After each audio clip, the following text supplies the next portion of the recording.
Nous sommes dans un site de 800 hectares totalement aménagé pour l'agriculture. Balla Sissoko, un jeune migrant de retour, souhaite pour cette édition 2025 labourer 250 hectares en arachide et en maïs. Lors de cette visite de terrain accompagnée d'un expert à l'agriculture, nous avons trouvé sur place des jeunes venus depuis Dakar, très engagés dans le développement de leur nation.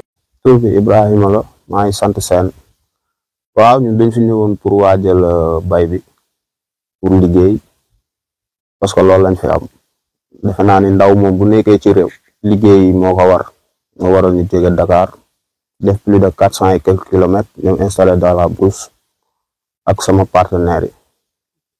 yéen en tant que ay jeune donc su boo leen liggéey ñu naan ndaw ñu bëgguñu liggéey loolu lu ma leen def.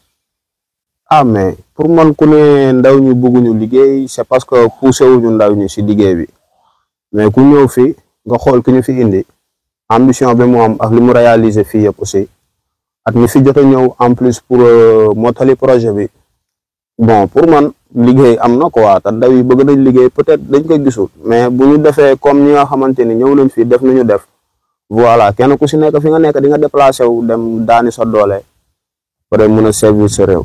lan moo tax ngeen choisir bay à défaut de prendre le chemin de l'immigration irrégulière.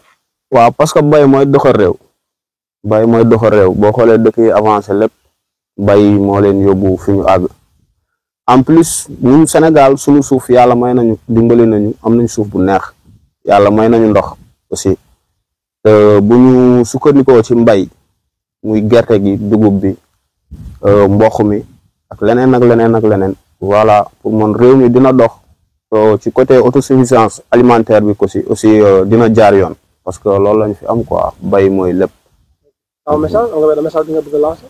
waaw voilà man li may wax mooy état bu Sénégal ñu jàppale jàmbaar yi nga xamante ni ñu ngi jóg di créer ay projet pour nit ñi mën a liggéey surtout ndaw yi ñun ndaw yu Sénégal parce que defe naa ni réew ndaw moo ko yor waaw ñun ñooy tabax réew mi ëllëg pour ñu jàppale nit ñi aussi bu baax aussi yu si mel ni yenn village yi nekk fii yenn dëkkuwaay ñu jàppale ñu bu baax a baax gars yi mën a liggéey taxawaale tamit suñu jàmbaar yi nga xamante ni ñoom ñoo fi nekk voilà loolu laa man lu may wax. C'est Moudi Sow. Je suis un expert en chaîne de valeur et renforcement organisationnel, développement institutionnel.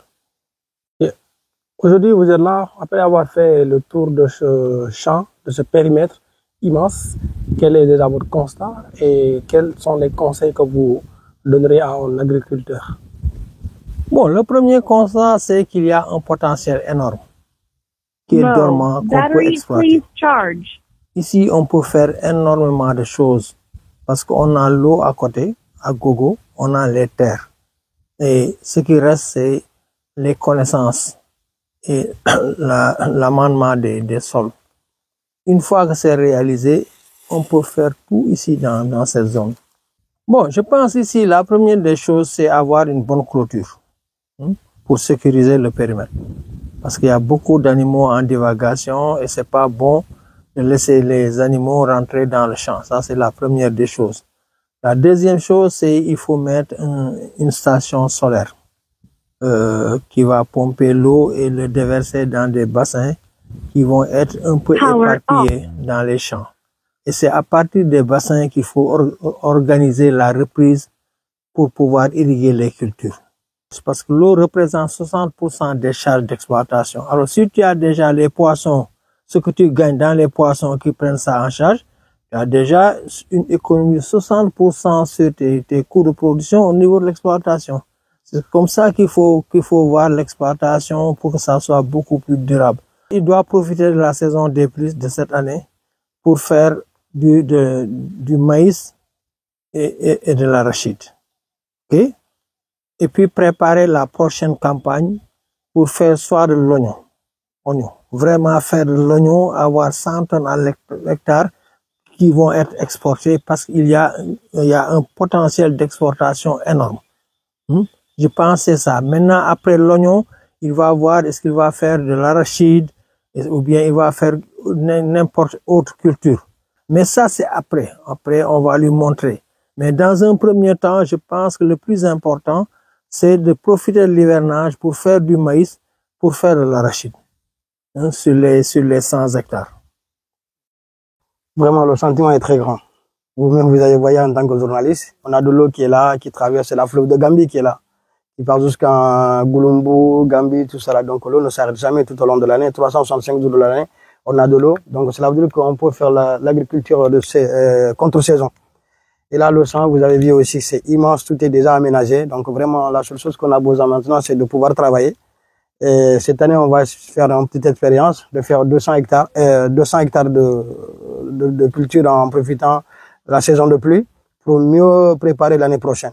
Mais en tout cas, il y a des potentiels. Vous le voyez, là où on est là, c'est tout près du fleuve. Le fleuve, il est à 100 mètres du champ. Donc cela veut dire que quasiment l'installation, vous avez vu, l'installation est déjà faite. Il manque juste quelques améliorations sur l'installation comme Dr Sow l'a si bien expliqué. Donc vraiment, l'ambition, c'est de porter ce projet-là vraiment en haut pour que le projet, d'ici 2 ans, 3 ans, et les gens viennent visiter même le projet, comme il a si bien dit, qu'on a des poissons, qu'on a des animaux, qu'on a d'autres choses aussi, qu'on peut aussi expérimenter dans le secteur, surtout en termes de l'agriculture hors saison. L'oignon, il apparaît de l'oignon, on peut faire du maïs, on peut faire d'arachide, on peut faire autre chose. Comme ça, on n'aura plus de saison dans le secteur. Donc, chaque moment, on a quelque chose de hors saison qu'on peut le sortir. Donc, vraiment, le potentiel, il est là. La seule chose qu'on demande maintenant, c'est l'accompagnement de l'État, toujours. Hein. L'accompagnement, nous, on ajoute toujours parce qu'on a encore des volontaires qui sont là, qui ont envie de travailler, qui ont envie d'avoir des bonnes formations, qui ont envie de persévérer dans ce domaine-là. Vraiment, nous, l'ambition, il est là. Hein. On va essayer en espérant qu'on va y arriver un jour. Mais ce qui reste, c'est tout. Si l'État, il voulait vraiment une souveraineté alimentaire, c'est d'accompagner les acteurs de l'agriculture. Parce que moi, je dis toujours, c'est le lait maternel d'un pays, c'est l'agriculture. La souveraineté alimentaire, parce que quand on a de quoi à manger, je disais tout dans mes propos que on n'a pas de problème de réfléchir. Et quand on a faim, comme vous avez bien dit, les gens, ils étaient là. Hein. Même, ça fait des années, ils dorment dans la forêt ici. Ça veut dire que c'est l'engagement. Ils ont montré déjà qu'ils sont engagés. Donc, s'il y a quelqu'un qui est là pour les accompagner, je sais qu'eux aussi sont prêts à vous accompagner. Donc, maintenant, si vraiment on voulait l'autosuffisance alimentaire, il faut l'accompagner les acteurs dans le domaine de l'agriculture. Moi, je suis déjà engagé depuis des années. Donc, tout ce que je suis en train de faire, ce sont mes fonds propres. Maintenant, ce qu'on a besoin, vous voyez, l'ambition est très grande. C'est au-delà de mes moyens. Donc, c'est pour cela que j'appelle toujours à l'État, même si ils donnent pas, qu'ils viennent voir ce qu'on voulait faire. Donc, ça va leur donner vraiment quelque chose à faire. Parce que là, vous voyez, on a plus de 800 hectares déjà aménagés. On peut pas tout exploiter. Mais l'ambition est que cette année, on part jusqu'à 200 à 250 hectares pour prouver qu'on est capable de remonter le défi. Je sais qu'en 200 à 250 hectares de maïs en arachide, on pourra approvisionner toute la région de Tamba. Pour l'instant, je travaille avec les sémenciers tels que Isra. Donc, on est en train de voir, je sais pas, d'abord, on va faire, là, j'attends il y a quelqu'un qui travaille sur comment il s'appelle, pour savoir combien il va me coûter, combien de tonnes de semences il faut, en arachide et en engrais. Donc, en ce moment-là, il m'enverrait le document à partir de demain. En ce moment-là, je le saurai combien de semences il faut, combien de tonnes d'engrais il faut. Donc, pour pouvoir me lancer, et aussi le terracalco, parce qu'on a besoin aussi de terracalco pour soigner le sol. Le terracalco, aujourd'hui, c'est quelque chose, c'est comme si c'est le fumier des vaches qu'on a vraiment besoin pour réparer le sol. Moi, ça fait la 3e fois que je viens ici. À chaque fois que je viens ici, n'importe quelle heure, je le retrouve sur place. Je leur félicite avec leur courage. Pourtant, c'est des zones qui sont de Dakar. Hein. Ils ont laissé Dakar pour venir s'implanter dans la brousse comme ça, là. Vraiment, nulle part.